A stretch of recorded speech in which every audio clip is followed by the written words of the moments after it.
देखिए, आज इनके सब डिपो टोहाना है जो, उसमें नई बसों का आगमन हुआ है, नई बसें इनको मिली हैं। उस खुशी में ये अपनी खुशी प्रकट करने के लिए आए हैं। और दूसरा, इनकी कुछ नया बस स्टैंड है, उसके बारे में भी अपने कुछ सुझाव देने के लिए यहाँ पर आए हैं।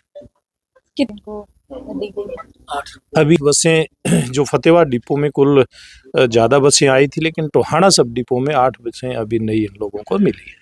बस स्टैंड कब तक शुरू हो जाएगा सर? देखिए, बस स्टैंड बनकर के लगभग तैयार हो चुका है। जीएम रोडवेज ने इसका अधिकारियों के साथ मिलकर के निरीक्षण भी किया है। कुछ जो कमियां या इसमें कहीं कोई सुधार की जो गुंजाइश है वो उन्होंने नोट की है, और मुझे लगता है उनके ऊपर काम चल भी रहा है और बहुत जल्दी इसका लोकार्पण हो जाएगा। और टोहाना के हमारे नागरिकों को बहुत बड़ी सौगात नए बस स्टैंड के रूप में बहुत जल्दी मिलने वाली है। सर, बिहार चुनाव के दौरान आप वहाँ रहे और उसमें रहे। देखिए, बहुत अच्छा रिस्पांस बिहार के लोगों का है। बिहार की जनता ये चाहती है कि जो विकास की रफ्तार बिहार प्रदेश ने एनडीए की सरकार में, देश में नरेंद्र मोदी जी के नेतृत्व में और बिहार में नीतीश कुमार के नेतृत्व में पकड़ी है, वो रफ्तार रुकनी नहीं चाहिए।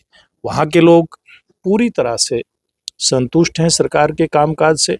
और मैं समझता हूँ जो खास करके महिलाओं का जो रुख रहा है हमारी सरकार की उपलब्धियों के कारण से, इस चुनाव में हमने देखा कि बड़ी संख्या में महिलाएं लाइन लगा करके टाइम होने के बावजूद भी रात को 9-10 बजे तक लाइन में खड़ी होकर के अंधेरे में, सर्दी में उन्होंने वोट डालने का काम किया है।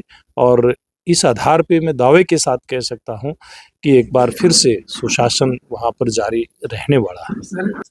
देखिए, महागठबंधन ने जिस प्रकार से पूर्व में काम किए हैं, इनके नेताओं ने लालू प्रसाद यादव के जंगल राज को वहां की जनता अभी तक भूली नहीं है। लालू यादव के चारे घोटाले समेत अनेक जो बड़े बड़े घोटाले थे, उनकी जनता वहां आज तक उनको भूली नहीं है। युवा और खास करके जो सरकारी रोजगार प्राप्त करने के लिए कतारबद्ध था, उसको, उसके माँ बाप को अपनी जमीन तक बेचनी पड़ती थी, माताओं को अपने गहने बेचने पड़ते थे नौकरी लगवाने के लिए। वो सारा जो जंगल राज था वो आज भी बिहार की जनता को याद है।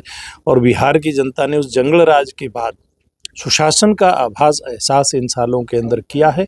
तो मैं दावे के साथ कह सकता हूं कि बहुत अच्छी मेजोरिटी के साथ बिहार के अंदर एनडीए की सरकार एक बार फिर से बनने जा रही है। देखिए, निश्चित रूप से बहुत पीड़ादायक बात है। दिल्ली का जो 2 दिन पहले का ब्लास्ट है, और इसमें हमारे लगभग 10 लोगों के आसपास की पुष्टि हुई है मौत की।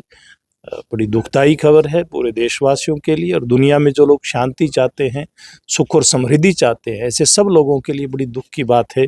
और देश के प्रधानमंत्री ने भूटान की धरती से आह्वान किया है कि किसी भी सूरत में, जैसे पहले पुलवामा हमले का, पहलगांव हमले का, इन सब हमलों का बदला लिया गया था, इसके पीछे की जो भी साजिश है उसकी जांच करके और कड़ा दंड ऐसे सब लोग जो इसमें प्रत्यक्ष और अप्रत्यक्ष रूप से शामिल हैं उनको देने का काम किया जाएगा।